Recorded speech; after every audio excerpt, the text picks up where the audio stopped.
जय हिंद। इस वीडियो में देखेंगे हम relations, Cartesian product and definitions उनकी, और उसके बाद देयर टाइप्स, फंक्शंस हम अगले क्लास में कवर करेंगे। सो लास्ट क्लास में हमने सेट्स कवर किया था। रिलेशंस और कार्टेशियन प्रोडक्ट वो दोनों भी सेट से रिलेटेड ही है। Cartesian product of a set है,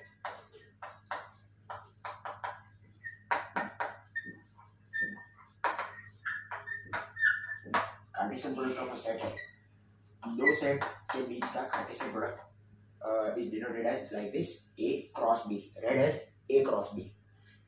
A cross B is set of all ordered pairs. Set of all ordered pairs A comma B. Set of all ordered pair A comma B such that A belongs to A and B belongs to B. Cartesian product जो है दो set का Cartesian product वो ordered pair होगा such that first element A में से होगा, second element B में से होगा। For example let's take example, set A है वो है 1 2 3, सेट बी जो है वो है A B. So Cartesian product of two set वो क्या होगा? By definition set of ordered pairs A B such that A जो है वो ए में से आएगा एंड बी जो है वो बी में से आएगा। सिंपल, मतलब पहला एलिमेंट ए में से लो, दूसरा एलिमेंट बी में से लो, साथ में लिख देना ordered pairs 1 comma A cross B है, मतलब ए का एलिमेंट पहले रहेगा 1 comma B, 2 comma A then 2 comma B then 3 comma A then 3 comma B. कितने एलिमेंट हो गए? 1 2 3 4 5 6 एलिमेंट्स हो गए। अभी मुझे कैसे पता कि 6 ही एलिमेंट्स होंगे? ये तो सेट छोटा है इसलिए पता चल जाता है। अगर बड़े सेट हो और हमें पता नहीं कितने एलिमेंट्स है, then number of element in Cartesian product of A cross B is number of element in A into number of element in B. Number of element in Cartesian product of A and B is number of elements in A into number of elements in B. Okay. Then Cartesian product की definition clear हो गई। Let's take an example. इधर A is suppose 1 2 3 4 so on till 7.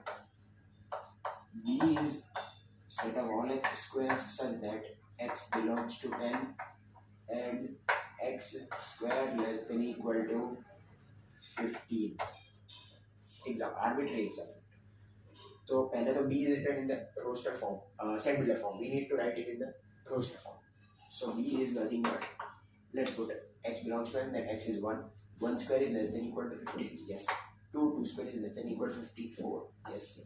3 square is 9 less than equal to 15. Yes. 4 square is 16 is not less than equal to 15. Okay. So b is nothing but this. A is this. So what will be number of elements in A cos B? That will be number of elements in A into number of elements in B. Simple. Number of elements in A is 1 to 7. That is 7 elements. How we can know this? That is this plus this minus 1. Last plus first minus 1. That is how many? 8 minus 1, 7 elements. Directly we can see, but if the progression is large, then it is useful. Last plus first minus 1. Okay. So it's 7 into 3. That is 21 elements. How this formula would be derived? With the help of permutation and combination. See, we are required to find the number of elements in Cartesian product of A and B. तो इसमें 3 element है, इसमें 2 element है, हर एक की इसके साथ grouping करनी है। तो इसकी ग्रुपिंग 2 के साथ होगी, इसकी 2 के साथ, इसकी भी 2 के साथ, और एक की ग्रुपिंग 2 के साथ हो रही है। ऐसे 3 बार हो रहा है, मतलब 1 into 2 into 3, बेसिकली 2 into 3 होगा। 1 बार 2 बार 3 बार, मतलब नंबर ऑफ एलिमेंट्स इन ए जो है वो एक बार ग्रुपिंग कर रहा है, उसके बाद दूसरा, मतलब N A into N B. Permutation combination से आया होगा class 11th। Okay, Cartesian product of a set clear हो गया। Next we'll move on to definition of relation. What is a relation? Relation क्या है? दो सेट के बीच में relation. Relation is nothing but subset of Cartesian product of A cross B. Subset of Cartesian product of A and B. R is relation R denoted by capital R. R is nothing but subset of A cross B. What are A and B? We need to define that R is such that R is a relation such that it is defined from A to B. This is the notation, general notation. जो school exams में या फिर boards में general notations are required to be written, और competitive exam में भी अगर question आएगा तो उसमें जनरल नोटेशंस ही दिए रहेंगे. Relation R is such that it is defined from A to B. R is always a subset of A cross B. Or it can be equal to A cross B as well. It can be equal to A cross B. That's called universal relation. आगे देखेंगे types of relation में. Okay. R is just ये तो बाद में ध्यान रखिए. R is such that it is defined from A to B, and R is a subset of or equal to A cross B. Okay. Now, relation की definition तो हमने देख ली. Let's take an example. Example से समझ आएगा. A is nothing but A, B, C. B is 1, 2, 3. A और B दोनों set है. Given set A is ABC, B is 1, 2, 3. Relation R is a subset of A cross B, and the relation R is defined from set A to set B. Okay. तो पहला set रहेगा A, दूसरा set रहेगा B. Clear? A में कितने elements है? A, B, C. B में है 1, 2, 3. क्लियर? अगर मैं रिलेशन डिफाइन कर दूं R is equal to, R is a subset of A cross B. A cross B में ऑर्डर्ड पेयर्स होते हैं, तो उसके सबसेट में भी ऑर्डर्स पेयर होंगे. सबसेट की डेफिनेशन हमने कल देख ली थी in the set theory lecture. Okay. R is equal to set of all ordered pair AB such that A belongs to B belongs to B and A comma B belongs to A cross B. A comma B belongs to A cross B मतलब जो ordered pair होगा R के अंदर वो A cross B में भी होगा. जो सबसेट की डेफिनेशन थी, A belongs to A implies A belongs to B, then A is a subset of B. Good. R is let us say for example हमने डिफाइन कर दिया, for example हमने R डिफाइन कर दिया A comma 1, suppose A comma 2 and B comma 3. Let's say for example this is R. मतलब relation कैसा दिख रहा है? A is related to 1, A is related to 1. इसको लिखेंगे कैसे? A is related to 1 in this way. Also A is related to 2. B is related to 3. Clear? B is related to 3. A is related to 2. Okay. Let's we'll see type of relations. Relation की definition clear है. दो चीजें ध्यान में रखनी है. Relation notation R is such that is different from A to B. Okay. Subset of Cartesian product of A and B. Then let's see type of relations. Type of relations.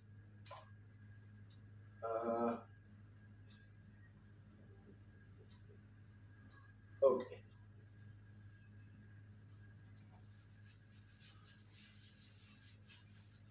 Let's see type of relations.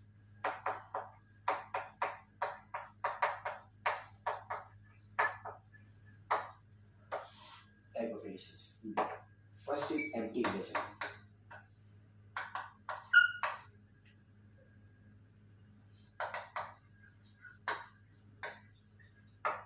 First is empty relation. See, R equal to phi is an empty relation. We have seen that phi is a subset of every set, so phi will be the subset of A cross B as well. A cross B is also a set. A cross B, अगर A और B set है तो A cross B भी set होगा, और हर set का phi subset होता है. इसका मतलब phi is a subset of A cross B as well. तो R can be phi, R phi हो सकता है. Okay. R equal to 5 is an empty relation. Empty relation. No one is related to no one. Clear? Diagram कैसे होगा इसका? A like this, B like this, A, B, C, 1, 2, 3. No one is related to no one. A relation R is defined from set A to B like this. R. Okay. हर जगह पे R is such that यहाँ सब examples में R is such that it is defined from A to B. मतलब पहला element A में से होगा, दूसरा B में से होगा. Okay. Next. R is empty relation. Clear? Second. Empty relation मतलब number of elements in R कितने होंगे? 0. Clear? Number of elements in A cross B कितने होंगे? जितने होते हैं वही होंगे उसमें N A कम भी उसमें कोई चेंज नहीं होगा.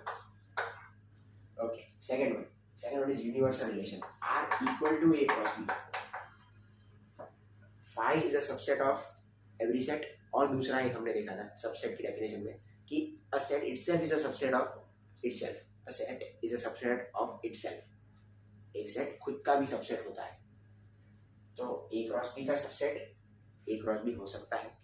तो R can be A cross B as well. हमें यही कंडीशन चेक करनी है कि R is a subset of A cross B or not. Okay. तो second is universal relation. Universal relation. Okay. R is equal to A cross B मतलब हर element की mapping हर एलिमेंट के साथ हो रही है. Like this. See if you take this example से देखेंगे. ये डेफिनेशन है, एग्जांपल से देखेंगे. Okay.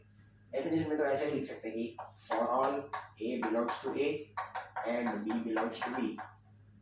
For all A belongs to A, B belongs to B, comma order पे A, B belongs to R implies R is universal relation. Definition तो खुद भी लिख सकते हैं. इट्स जस्ट इंग्लिश में ही उसको मैथ्स में कन्वर्ट करना है बस. For all A and B, A belongs to A, B belongs to B, A, belongs to R implies this. जो कार्टेशियन प्रोडक्ट की डेफिनेशन है वही इस टाइम रिलेशन की डेफिनेशन होगी because R is equal to A cross B for universal relation. Example देख लिया हमने कि सारे एलिमेंट्स A cross B क्या है वो R में होंगे. Clear? Now third one. Third one is third, fourth, fifth. They are important.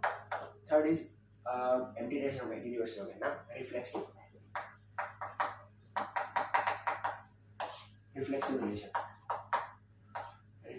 relation.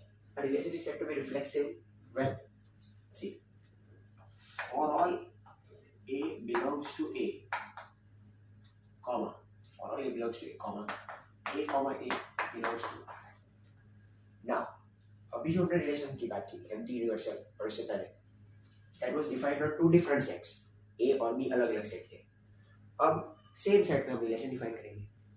R is such that it is defined from A to A. R is such that it is defined from A to A. Earlier it was A to B. अभी हमने एक ही set पर relation define कर दी. मतलब कैसा होगा? A में element A, B, C. मतलब same elements. Empty relation. Universal relation. Okay. Same set में ऊपर. Now, reflexive relation का मतलब क्या है? First of all, सारे में ये कॉमन रहेगा. R is such that it is defined from A to A. Clear? Single set पर डिफाइन कर रहे हैं. दूसरा इसका मतलब क्या हुआ? R is subset of all equal to A cross A. Simple. ये तो पहले ही रिलेशन की डेफिनेशन में देख लिया. For all A belongs to A, A comma ordered pair belongs to R. मतलब A comma A. This is A, this is B, this is C. A, B, C. We are taking A as A, B, C. Okay. A comma A belongs to R. A comma A belongs to R. A comma A belongs to R. This is reflexive relation. This is nothing but reflexive relation. Clear? Simple. Example से देखेंगे और समझ आएगा. Question solve करने पर. Reflexive relation. Okay. Now next is symmetric relation.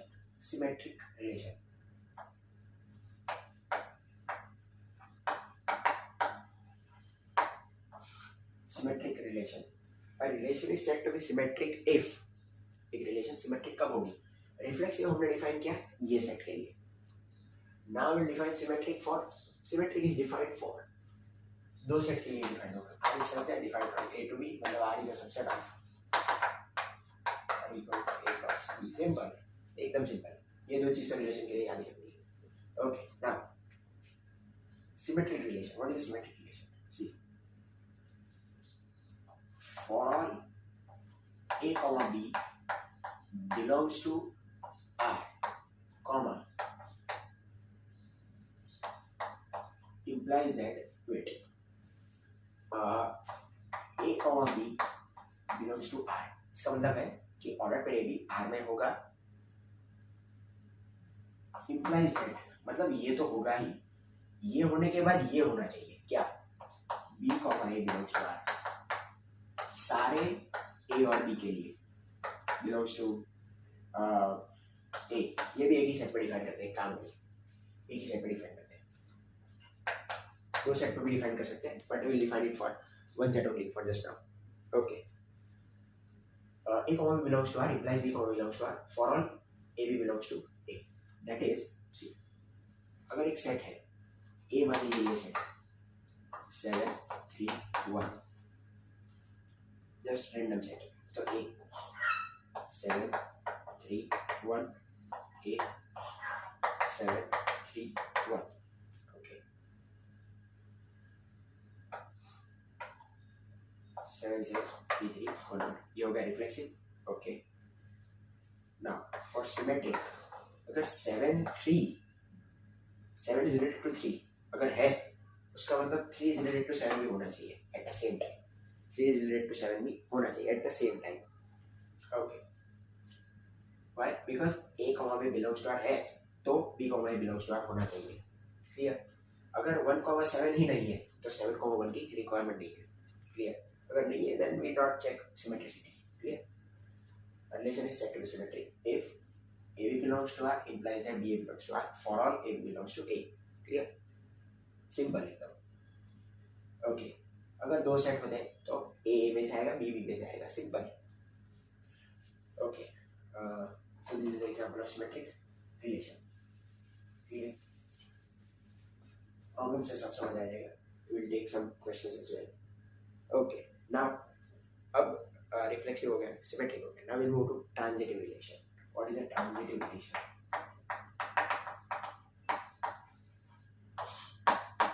Transitive relation. See, a comma b belongs to R. a comma b relation में है, अगर है, and b comma c belongs to R. a comma b relation में है and b comma c भी relation में है, तो implies that अगर a comma c रिलेशन में होना चाहिए, अगर a b है b c है, अगर ये दो है तो a comma c होना चाहिए. अगर ये है और ये नहीं है then relation would be transitive. अगर सारी कंडीशन सेटिस्फाई हो रही है और यही कंडीशन में चेक कर रहे हो, A B is there, B C is not there, दो अगर है तभी ये चेक करना है. For example let's take example from NCERT class 12th. Let's take a better example from NCERT class 12th chapter 1.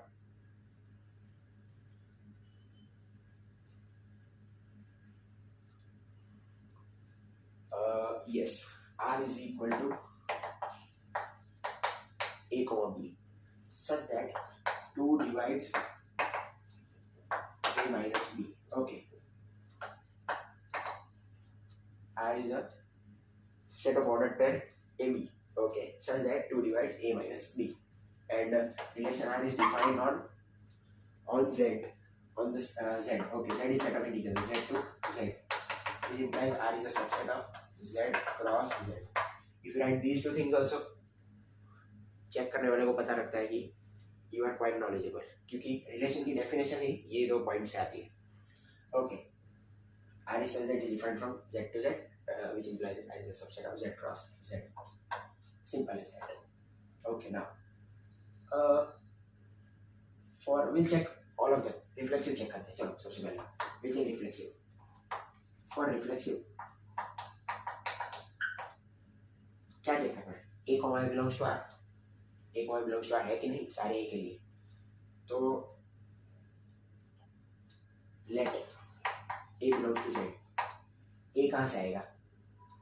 जो ये वाले सेट है, डोमेन और codomain. Yes, this is called domain of the relation.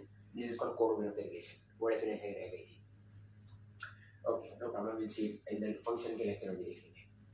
a belongs to z, let a belongs to z।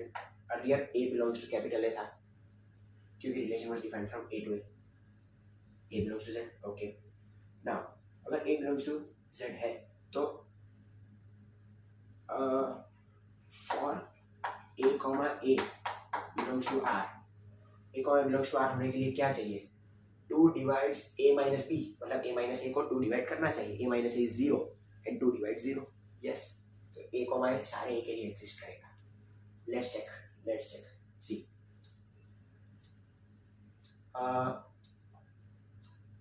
let a comma a belongs to r, this implies 2 divides a minus a, that is 2 divides 0, which is true।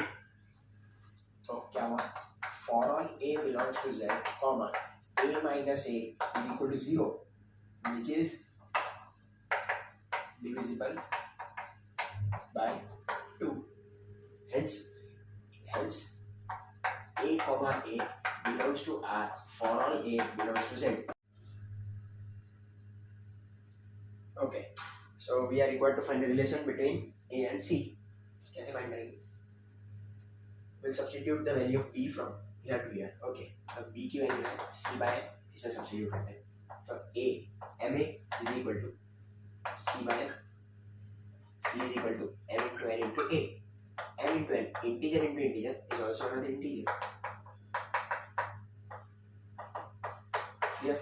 So c is a multiple of a, मतलब a divides c, y is divisible by x, c is divisible by a। इसका मतलब a comma c belongs to r, मतलब a comma c belongs to r, मतलब relation is transitive है, reflexive है, symmetric नहीं है, transitive है। Clear? Okay, now let's take another example. एक और एग्जांपल है, लास्ट एग्जांपल ऑफ ये r is equal to this, reflexive और ट्रांजिटिव, वही प्रूव करना है बस अब। Okay, L be the set of, ये एक अच्छा एग्जांपल है। Let L be the set of lines in xy plane। L जो है ये है set of lines in xy plane, मतलब R2। This R is for real number। Double line वाला R होता है real number. This R is for real। R2 means 2 dimension। Okay, and R with the relation in L। R is a relation in L। R is such that is defined from L to L। इसका मतलब क्या हुआ? R is a subset of L cross L। Half mark इधर ही मिल गया। R is a subset of L cross L। Now R is such that, okay, relation R defined कैसे? R is equal to set of ordered पहले होगा L1 into such that, set of ordered पर L1 into such that L1 is parallel to L2, L1 is parallel to L2। ये भी language में लिखा था, convert to mathematical language। Show that R is an equivalence relation। Find the set of lines related to the line y is equal to x plus 4। Okay, वो अलग देखेंगे। Okay, first of all we are required to find, अच्छा question है, R is equivalence है, ये show करना है। उससे अच्छा ये पूछते कि R क्या है, रिफ्लेक्सिव सिमेट्रिक ट्रांजिटिव क्या है, तो बेटर है, क्योंकि इक्विवेलेंस प्रूव करने में कोई प्रॉब्लम नहीं होगा। Okay, no problem. Equivalence prove करना है मतलब रिफ्लेक्सिव सिमेट्रिक ट्रांजिटिव प्रूव करना है। कैसे करेंगे? वीडियो पॉज करिए, एक बार खुद ट्राई कीजिए, then you check how you. Okay, तो फॉर रिफ्लेक्सिव क्या करेंगे? Let L belongs to capital L। एक लाइन ली हमने, तो एक लाइन ली, जस्ट इमेजिन एक लाइन ली है। कौन सा प्लेन है? R2 प्लेन, XY प्लेन, मतलब XY प्लेन, उसमें एक लाइन ली है हमने। Okay, let L belongs to L। एक लाइन खुद के तो पैरेलल ही होती है। पैरेलल का मतलब ऐसे होनी चाहिए, एक लाइन खुद के तो पैरेलल ही है। L is parallel to L for all L belongs to L, मतलब कोई भी लाइन ले लो XY प्लेन में, वो खुद के तो पैरेलल ही होगी। उसका मतलब क्या हुआ? यही तो डेफिनेशन थी रिलेशन की, L cross L, L cross L, L comma L, sorry L comma L belongs to R। For all L belongs to L, ठीक है। और यही तो था कि for all L belongs to L, if L comma L belongs to R, for all A belongs to A comma A belongs to R, then A is reflexive, sorry R is reflexive. तो reflexive तो हो गया, reflexive हो गया, symmetric and transitive we need to check, okay. Now for symmetric, symmetric के लिए क्या करेंगे, लेट सिंपल, हर क्वेश्चन में same steps, A comma B belongs to R, यार L1 L2 ले लेते हैं। अगर L1 L2 belongs to R है, इसका मतलब क्या हुआ, L1 is parallel to L2। अगर L1 L2 के पैरेलल है तो L2 भी L1 के पैरेलल होगी। ये क्वेश्चन लिखने के लिए हम टाइम ले रहे हैं, बाकी अगर JEE में तो ऐसा नहीं आएगा, लेकिन सिमिलर टाइप ऑफ अगर आ जाता है, you need to see and tell the answer कि अगर एक लाइन दूसरे के पैरेलल है, ये रिलेशन की डेफिनेशन है। अगर MCQ पॉइंट ऑफ व्यू से कैसे करेंगे, फॉर रिफ्लेक्सिव सेम लाइन खुद के पैरेलल है, यस तो रिफ्लेक्सिव है। सिमेट्रिक चेक करेंगे, ये लाइन इसके पैरेलल है, ये इसके पैरेलल है सिमेट्रिक भी है, ये इसके पैरेलल, ये इसके पैरेलल, ये इसके पैरेलल, ये इसके पैरेलल, तो ये और ये पैरेलल है, लाइक दिस। दो line parallel, A comma B belongs to R, B comma C belongs to R, then A comma C belongs to R, like this, okay. लेकिन ये लिखना पड़ेगा for board point of view, theory exam जो दी उसमें लिखना पड़ेगा, L1 is parallel to L2, इसका मतलब L2 is parallel to L1, इसका मतलब क्या हुआ, L2 comma L1 belongs to R, for all L1 comma L2 belongs to R, इसका मतलब R इज सिमेट्रिक, ठीक है। नाउ फॉर ट्रांजिटिव, सिमिलरली चलो ट्रांजिटिव आप प्रूव कर लीजिएगा, कैसे प्रूव करेंगे, L1 parallel to L2 and L2 parallel to L1, L3 let करना है, देन लाइंस ड्रॉ करके दिखानी है, this is L1, this is L2, this is L3, तो ये दोनों भी पैरेलल है, like this, similar type of example, okay. C एक रह गया कि एक्स्ट्रा उसमें एडिशन था कि y = 2x + 4 के वो बता रहे हैं, एक second, show that r is equal to relation, find the set of all lines related to this, ये लाइन से रिलेटेड जो लाइंस होगी उनका सेट बताना है। तो ये लाइंस से रिलेटेड कौन सी लाइंस होगी, मतलब रिलेशन क्या था कि दो लाइंस एक दूसरे के पैरेलल होगी तो वो इसमें रिलेटेड होगी, रिलेशन में होगी। इसके रिलेटेड कौन होगा, जो इसके पैरेलल होगा, इसके पैरेलल लाइंस कौन सी होगी, सी एक लाइन है y = 2x + 4, इसके पैरेलल लाइंस की इक्वेशन क्या होगी, इसके पैरेलल लाइंस की इक्वेशन क्या होगी, स्लोप सेम है, यस, y इंटरसेप्ट कुछ भी हो सकता है, y इंटरसेप्ट कुछ भी हो सकता है, स्लोप सेम है, मतलब कंडीशन इज स्लोप सेम होना चाहिए, कंडीशन इज स्लोप सेम होना चाहिए। तो लाइंस कौन सी आ गई, सी लेट मान लीजिए L be the set, L dash be the set, required set, तो L डैश होगा वो क्या होगा, set of all lines L, set of all lines L such that L is defined as, L जो line है उसकी definition होगी y = 2x + c where c belongs to R। y intercept कुछ भी हो सकता है, अगर स्लोप सेम है तो इसके पैरेलल होगी लाइन, अगर दो लाइंस पैरेलल है मतलब वो रिलेशन में होगी, तो ये है answer, this is the set of all lines जिसकी इक्वेशन ये ऐसी होगी, ओके। सो ये है सेकंड पार्ट का solution, okay. So majority of questions हमने क्लियर कर लिए, रिलेशन की डेफिनेशन देखी, you can refer to miscellaneous example and miscellaneous exercise of class 12th NCERT chapter 1 जो फर्स्ट बुक है उसका, येलो कलर की बुक है, okay. Now will see next lecture में फंक्शंस। जय हिंद।